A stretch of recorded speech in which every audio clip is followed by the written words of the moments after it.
Wake me up when September begins. We're talking some sleepers. Sleeper running back. So this is always a fun one because I feel like you have to kind of make your own adventure a little bit as far as finding playing time for some of these later drafted running backs. And that's kind of what we're going to do here today. Trey Benson out of the Arizona Cardinals. Look, James Conner has been really good in this offense. And it's a role that has just really produced, even with like kind of a middling player, produced really good value for you in fantasy football. I think Trey Benson is a far more explosive player, and that by mid-season, even if James Conner stays healthy, I think Trey Benson takes this job at some point. He was my favorite running back in this year's NFL draft. I love the landing spot going there to Arizona. Yeah, I don't think Kyler Murray's going to be great for his pass-catching ability, but we've seen this before. Rushing quarterbacks help open up some run lanes. That helps make up for it quite a bit. I think that, Arizona likes to run the ball also when they get close. Trey Benson, I think he can be that guy as well. I think he can do a little bit of everything for this team. And by the way, James Conner is really old and gets really hurt a really lot amount of time. So there's definitely opportunity for Trey Benson to get on the field early and often. And then if or when James Conner does go down, Trey Benson, I think he'd be a top 12 running back on a weekly basis. So I'm going to cheat a little bit with this one. I don't have a single player for you here. I'm just going to simply go with an offense and a position of the offense here. And that is the Denver Broncos. I know it's ugly. I know it's nasty. I know you just threw up all over the place. So pause this video, clean it up, come right back. Okay, guys, so hear me out on this one. It's a Sean Payton offense. And that means the running backs will receive a ton of targets. Even last season with Russell Wilson at quarterback, who's never thrown the ball to running back before, the Denver Broncos were among the league leaders in targets for the running backs last season. So now you go to a rookie quarterback in Bo Nix, who we know from college, he is a short area target, hyper-focused quarterback. He does not want to take risks. He does not want to throw the ball down the field. So these running backs are going to get a lot of checkdowns. In this PPR world that we live in, those guys can be cheat codes for this position. Touchdowns are going to be a bit of a struggle, so I don't think the ceiling is there. I don't think we're going to see like a Javonte Williams top 12 season by any means. But these guys are all going so cheap that if they can just get you by as a low-end RB2, I think that's a major win. And for me personally, that's how I construct a lot of my teams, is I kind of target wide receiver pretty heavily. I want one really good running back, kind of hero RB strategy that you hear a lot about, right? And then I want a good quarterback or a good tight end, usually not both, but one of the two. And then I'll eventually just kind of mix and match and figure out my RB2. And I think Denver's offense really provides a lot of potential as far as getting, even if they're not quite top 24, if they're just top 28, and I can just slide in at that RB2 spot on a consistent basis, because I do think these catches will be consistent, giving you that floor. I think Javonte or Jaleel McLaughlin are kind of the two bets I'm willing to make the most. Audric Estime is going as running back 60 off the board if you want to take that shot. They got a couple other guys on the roster too, super late, but McLaughlin as RB48 off the board and Javonte as RB34, those are the two guys who I'm targeting and just kind of throwing on my roster there in those kind of middling to late rounds, and giving myself a couple shots here at just a floor play. Admittedly, not a high ceiling here, but a floor play as my RB2. Now this one is a bit more of a ceiling play that may not work out. It's a bit riskier, but I think if it hits, I think it can be really good for you, and that's Rico Dowdle of the Dallas Cowboys. The only competition to speak of is a returning old Ezekiel Elliott. And look, Zeke in his own right, a bit of a sleeper. I personally am just rather betting on the Rico Dowdle side of things. And so if he can take that job from Zeke, that is an every down role that has a lot of goal line work to it. And look, he's not the most explosive player. He's a bit more of a Brewster. He's kind of more of a Zeke than he is a Tony Pollard. But we've seen that having a lot of value in this Cowboys offense as recently as just 2 years ago. So if he can beat out Zeke and if he can take that job, I think there's a lot of potential for this to be really good on a really high-powered offense, right? Touchdown opportunities in Dallas should be all over the place.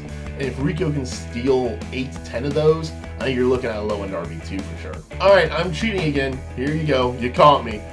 I don't know which one of these two guys is going to be. This is one I'm going to kind of keep an eye on as the preseason unfolds. But that's the Baltimore Ravens backfield here. Either Rasheen Ali or Justice Hill, one of the two, is going to be a sleeper for me this season. Because look, Derrick Henry, yeah, I'm concerned about his age. I'm a Baltimore Ravens fan. There's Ray Lewis right there. I'm concerned about Derrick Henry and his age, though. He's 30 years old, coming into a new team, new system, And while I think Derrick Henry has been a absolute cyborg alien mega freak for his entire career, Father Time wins at some point. And even if he doesn't like totally fall off a cliff or get injured, I still think the Ravens are going to want to preserve him a little bit, right? Their eyes are on the Super Bowl. Their eyes are on January. So I think that the Ravens won't run him to the ground as much throughout the season. And we saw this, by the way, last season in Tennessee, where Tyjae Spears, there was many games where he was actually out snapping Derrick Henry. So if the Titans were already starting to move away from Henry a little bit like that, I totally believe the Ravens could be going that direction. Now, it does not take a ton of touches in a Baltimore Ravens offense to have success as a running back. We've seen this, last season with Keaton Mitchell. We've seen this with Gus Edwards, where J.K. Dobbins was never a volume king. It was usually about 12 carries, and that was enough to really get those guys over the hump and be useful fantasy players. That's kind of the role I see here. I don't know though. Is it going to be Ali? Is it going to be Justice Hill? I'm hoping it's Rasheen Ali. You can check out the video I did over the FFU, the Fantasy Football Universe with Aaron St. Dennis.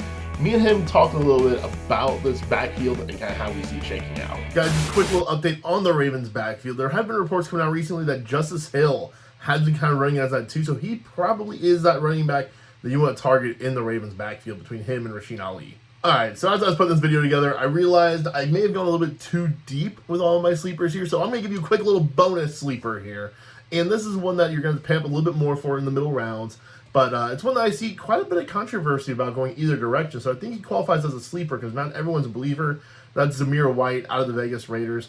Look, I think the role for him should be really good. I think the volume is going to be a lot there. He was also really, really good himself in the later part of the season when Josh Jacobs wasn't good in the same offense last season, so it's not what I have a ton of conviction about. That's why he's kind of a late addition to the video here. I didn't love him. I don't have a ton of research right here in front of me on Zamir White, but just a name I wanted to throw out there in kind of middle rounds for you guys as another sleeper at running back. So my final sleeper here is directly correlated with one of my busts this season, and that is Khalil Herbert of the Chicago Bears. I don't really think he's going to be traded. I think he has a role in this offense. I think he has a lead role in this offense. He's a better rusher than DeAndre Swift. DeAndre Swift also has been one of the worst goal line rushers in the NFL since he came into the league. Khalil Herbert, not too bad at that role. I think that there's going to be a lot of touchdown opportunities for this backfield because I do think the Bears will have a good offense, but we often see rookie quarterbacks really seem to struggle in the red zone near the goal line. Their rookie quarterback touchdown rates are usually pretty low, pretty below average, but I think they'll move the ball. I think they'll get there. I just don't know if Caleb's going to quite know what to do when you're in that tight space yet. That's why I think Khalil Herbert could vulture a lot of these touchdowns, have a lot of opportunity here, be the leading rusher, and I think he'd be really, really good at it. And yeah, I don't think that DeAndre Swift's workload is going to be what a lot of other people think it will be. Or, he just gets traded off to Dallas, and then Rico Dowdle, forget that one, and it's just Khalil Herbert then. A quick honorable mention, I didn't put him in my notes because when I was kind of writing my notes, I didn't quite realize how late he was getting drafted. But Raheem Mostert is a guy who I find myself just drafting over and over and over again. He was last year's RB2, and you can get him in, I think, round 9. I think I just got him in round 10 in a draft earlier today. And so, at that value, I'll absolutely take that because Devin Achane is going in round 2. So give me the Mostert side of that all day long. It's a much cheaper cost. We saw him do it a year ago. I don't think he's going to have all the touchdowns that he had last season, but I think that even if he had 9, he'll be a really good option for you. So that will do it for the sleepers of the 2024 fantasy football season at running back. Let me know in the comments down below, guys, who are some of the guys you're really targeting? There's a ton of handcuff options, right? There's every Tyler Algier in the book who, if there's an injury in front of him, becomes a really good player. Chase Brown also is one I didn't mention here that I probably should have. But who are some of your favorites? Put those in the comments down below. And hey, who should you be avoiding? Check out that video right now.